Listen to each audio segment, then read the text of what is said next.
In the stillness of modern life, there's a strange contradiction. We have more choices than ever before, more freedom, greater access, and more opportunities. And yet, many are beginning to wake up to a quiet, aching realization that in our pursuit of individual power, we may have lost something essential, something archetypal, something deeply human. Let's begin in a place far from where you might expect.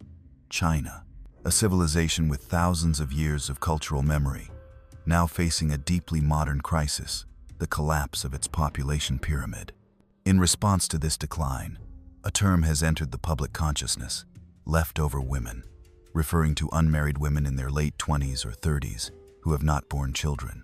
In a country where the family once formed the backbone of the collective identity, this is not just a demographic term. It's a signal of psychological transformation, of the anima shifting from fertility to independence. But here's the deeper truth. This is not just China's story. It's ours.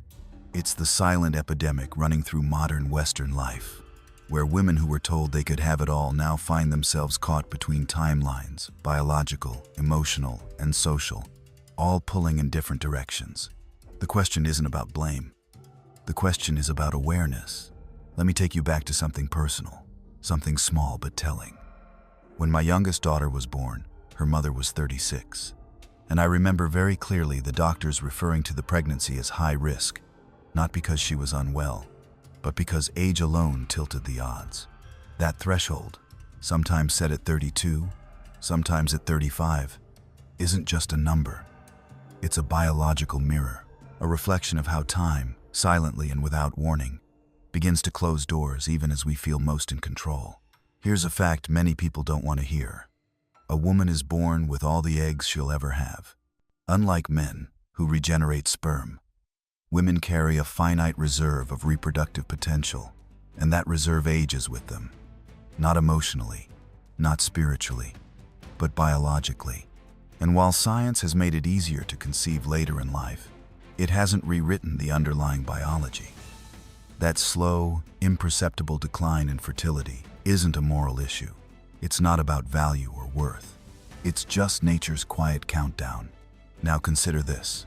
The prime window for fertility, say, from 18 to 30, is also the very stage of life that modern culture encourages women to use for self-development. Education, travel, career, autonomy. There's nothing inherently wrong with that. It's a powerful expression of the feminine individuation process, of a woman meeting her reflection and discovering who she is apart from the roles society once imposed on her. But individuation, as Jung warned, must be a process of integration, not fragmentation. When a woman denies the pull toward motherhood entirely, or pushes it so far into the future that biology can no longer cooperate, there's often an inner split. The archetype of the mother doesn't disappear.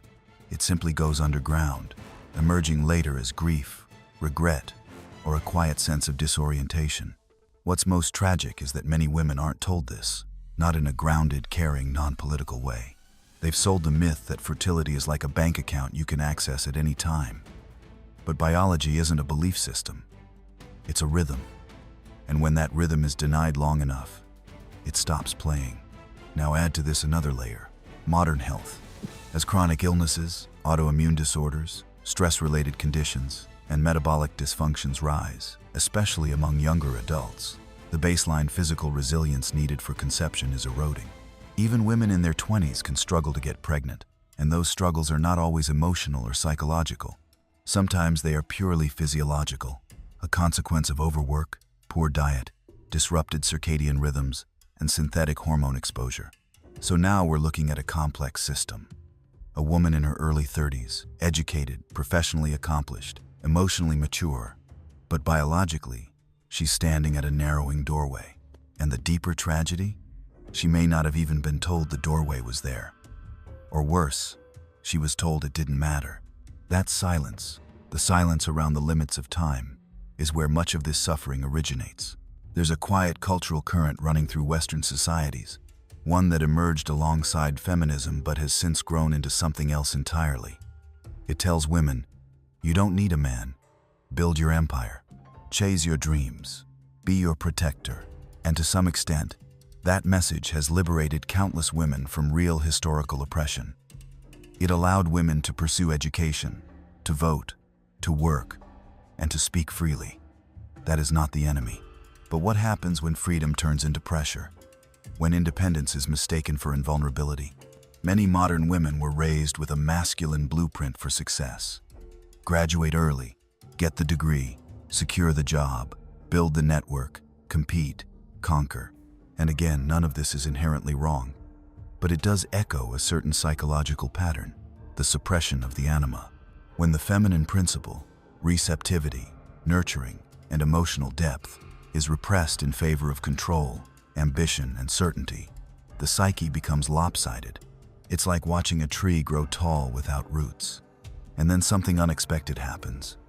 She turns 33, then 35. She's successful, she's independent. But love begins to feel distant. Connection feels unstable. And time? Time starts to feel like a weight on her back instead of wind at her heels. Because here's what nobody wants to admit. Men are pulling away. Not out of hatred, not even out of fear, but out of exhaustion, out of risk calculation. Family courts have devastated a generation of fathers. Divorce rates climb. Alimony, child custody, emotional warfare. These aren't abstract concepts. They're lived traumas. And so men retreat. They choose singleness not because they're immature, but because they see the cost of vulnerability and don't know if the reward is still worth it. So while women rise, men withdraw. And the space between them, once filled with attraction and partnership, is now thick with suspicion. She wonders, where are all the good men? He wonders, what happens if I become the next cautionary tale? This collapse in mutual trust is not a failure of feminism alone. It is a symptom of disintegration, of masculine and feminine energies no longer dancing but competing. And when that happens, society doesn't grow, it fractures. Let's follow the path of one such woman. She gets her bachelor's degree by 22, a master's by 26. She grinds, she excels. By 30, she lands her dream job, perhaps as a consultant, a creative director, or a physician. And rightly so, she pours herself into that identity. The anima, channeled into achievement, into purpose. But as the years pass and promotions stack, a quiet question begins to stir. Is this all there is? Because something is missing, and it's not validation. It's not applause. It's not money. It's time. Time with someone. Time for someone. The warmth of a hand held at 3 a.m. Not a spreadsheet completed by sunrise. But by then, the world had shifted. The dating pool is narrowed. The competition is younger. The men less interested in marriage. The biological window now cracked and creaking. And that same woman who once had every door open now stands in a hallway of closing ones, wondering which was hers to begin with. Let's pause here. We ended with a woman standing in a corridor of closed doors. And it's here that we begin again, not with blame, but with quiet observation. What does she do now? Let's imagine she gets married at 35. It's not too late, biologically speaking, but it's no longer early. And let's imagine she conceives. The joy is real, but so is the weight. Now you have two people who have both spent over a decade building individual lives, separate careers, separate goals, separate rhythms, suddenly expected to merge into the primal chaos of parenting. There's beauty in it, yes, but there's also strain.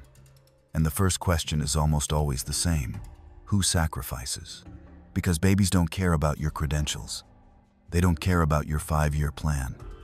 They cry at 3 a.m. They get sick. They need presence. Constant, exhausting presence. And that presence costs time.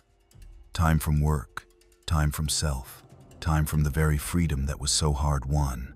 So what do two career-driven parents do in this moment of fracture?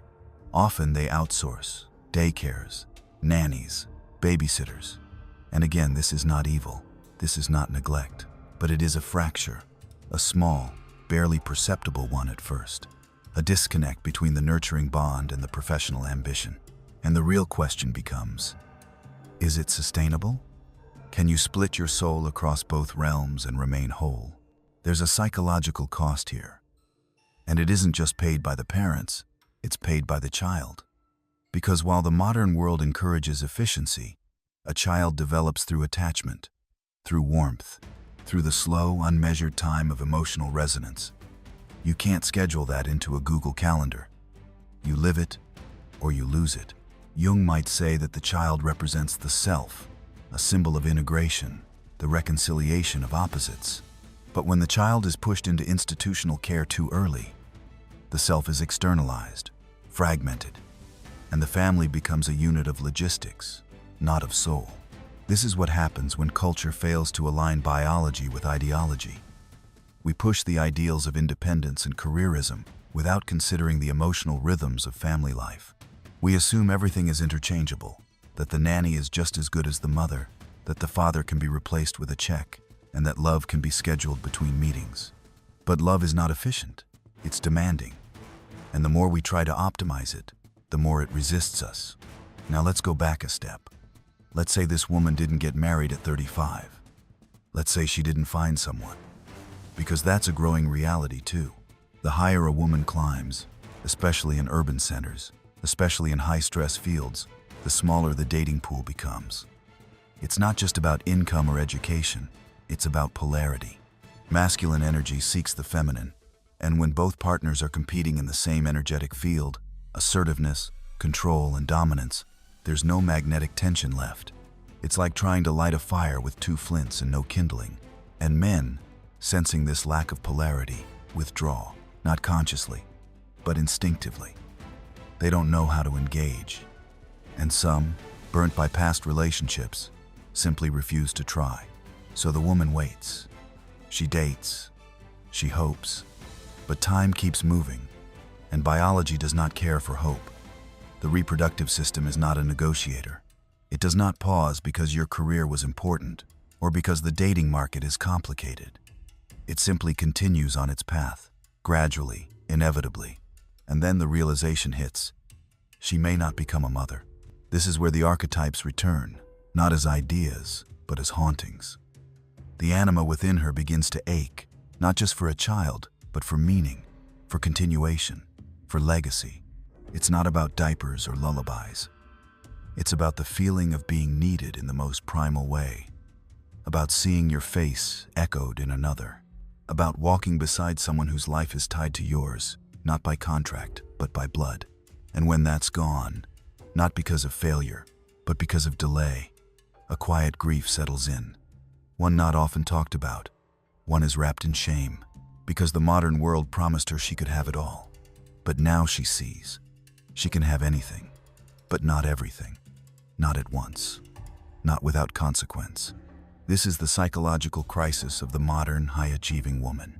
She has succeeded in the external world, but the inner world, the world of the soul, of symbols, of love, has been left unattended.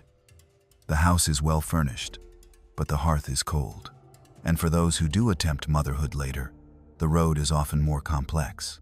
Fertility treatments, egg freezing, surrogacy, adoption. These paths exist, yes, and they offer hope, but they are not replacements. They are compensations. They require emotional resources that many didn't plan to spend.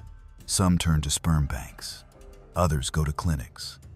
But even when science succeeds, something lingers in the heart. The absence of the storybook arc, not the fairy tale itself, but the sequence. The falling in love, the mutual longing, the co-creation. When that is replaced by paperwork and syringes, even the joy of motherhood can feel bittersweet. What we're seeing now, across multiple nations, from the West to the East, is the rise of what some call the invisible generation. Educated, childless women in their 40s, living alone, often well off, but struggling with a subtle disorientation. These are not failures. These are not broken people. These are the unintended consequences of a culture that taught them how to climb but never when to stop. Feminism, in its early waves, was a necessary correction. It gave women a voice, rights, access, and dignity. But in its later expressions, it became a script, one that assumed all women wanted the same thing, autonomy above all else. But autonomy is not the same as fulfillment. You can be free and still feel lost. You can be successful and still feel empty. Because humans are not machines. We are stories. We are rituals. We are bloodlines and dreams and the unspoken longing to be seen not just as individuals, but as members of something sacred. And family, whether biological or chosen, remains the most ancient form of that sacred union. What's needed now is not a return to the past, nor a blind march forward. What's needed is integration, the anima and the animus in balance, the rational mind and the emotional body in dialogue, the ambition to grow and the humility to nurture, woven into a new model of wholeness. We are not here to shame women for their choices, but we are here to ask, were those choices fully conscious? Or were they inherited beliefs dressed in modern language? Did she choose her path? Or did the culture choose it for her? And if she wakes up at 38, wondering where the years went, who will speak to that grief? Who will hold space for the question, what was it all for? If you're still with me, then perhaps you feel the weight of this, because it's not just a conversation about women or men. It's a conversation about civilization itself. The slow unraveling of something ancient, something archetypal, the family, and with it, the architecture of meaning that once held our lives together. When you remove the sacred from the center of society, something else always rushes in to replace it. Productivity, autonomy, efficiency, self-optimization. These become the new virtues, but they are not virtues of the heart. They are virtues of the machine, and human beings do not flourish as machines. They decay. Think of a woman in her early 40s. She has made peace with her childlessness, or so she tells herself. Her apartment is beautiful. Her income is solid. She travels, she hosts, she posts. But then comes the quiet hour, when the house is still, and the only sound is her breath. And in that stillness, a question rises, not in words, but in sensation. Is this all? Not because she's weak, but because she's human. Jung taught us that the psyche demands balance. If you neglect the inner world for too long, it erupts through dreams, depression, anxiety, and compulsions. And this, I believe, is what many women are beginning to feel, not as a sudden catastrophe, but as a slow erosion. The feeling that, despite doing everything right, something essential has been missed. And the tragedy deepens when they realize it wasn't just missed, it was never even mentioned. We told girls they could be astronauts, CEOs, or warriors, and they can. But we forgot to tell them that time is not an illusion, that biology is not patriarchal, that love, children, and partnership all come with their timelines, which cannot be rescheduled to fit a corporate calendar. And men? Men have not fared much better. While women were taught to emulate the masculine path, competition, ambition, and conquest, men were quietly being stripped of their purpose. They were told they were no longer needed, that fatherhood was optional, that masculinity was suspicious, that being dependable was dull, that being strong was oppressive, and so they withdrew, not into violence or rebellion, as some would have you believe, but into silence, into porn, into video games, into nihilism, into passivity. They became ghosts in the very civilization they once built, not because they hated women, but because they no longer recognized their place beside them. This collapse of masculine and feminine harmony has left both sexes adrift. Women, rising in power but aching in solitude. Men, avoiding connection because it feels dangerous or worse, irrelevant. And between them, the children were not born. The families have not formed. The love not lived. This is not a moral failure. This is a psychological fragmentation. And now we are living with the results. Look around. Declining birth rates. Rising mental health disorders. Loneliness is being called the new epidemic. These are not isolated data points. They are symptoms of a deeper illness, the loss of meaning, the severing of our archetypal roles, the disintegration of the dance between anima and animus. It is not enough to tell women to lean in forever, nor is it enough to tell men to man up without explaining what that means in a world where masculinity is treated as a flaw. What we need is reintegration, a remembering, to remember that motherhood is not a weakness, that fatherhood is not optional, that children need presence, not performance, that love is not found at the peak of success, but often in the humble valley of service and sacrifice. And most of all, to remember that time matters, that life is not a rehearsal, that every year we delay choices, we feel in our bones, we pay a price, sometimes silently, sometimes irreversibly. Now, let me say this clearly. Not every woman wants children. Not every man wants marriage. That's not the point. The point is that those who do, those who feel that ache for legacy, for lineage, for the sacred bond of family, are being systematically misled. And when they finally wake up to that truth, it's often too late. That is the real cruelty of our age. Not that people are denied choices, but that they are encouraged to ignore consequences. And this is where we return to the concept of the leftover woman. It's not a slur, it's not a failure.